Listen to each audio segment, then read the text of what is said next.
শরবতের স্বাদ ভালো হচ্ছে না। কি করে হলো এমনটা? এই শোনো, আমার মনে হচ্ছে আমাদের এই লেবু গাছটার লেবুগুলোর জন্যই তোমার শরবতে এমন স্বাদ হয়েছে।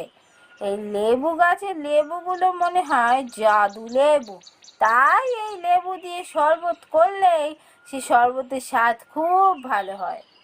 হ্যাঁ গো বউ, এটা তো তুমি একদম ঠিক কথা বলেছো। হ্যাঁ, এই শরবতটা এই লেবুগুলোর জন্যই ভালো হচ্ছে। আমাদের গাছের লেবু দিয়ে করেছি বলে সবার এত ভালো লেগেছে। এক কাজ করব, এই গাছের লেবুর বীজ সারা উঠোনে ছড়িয়ে দেবো।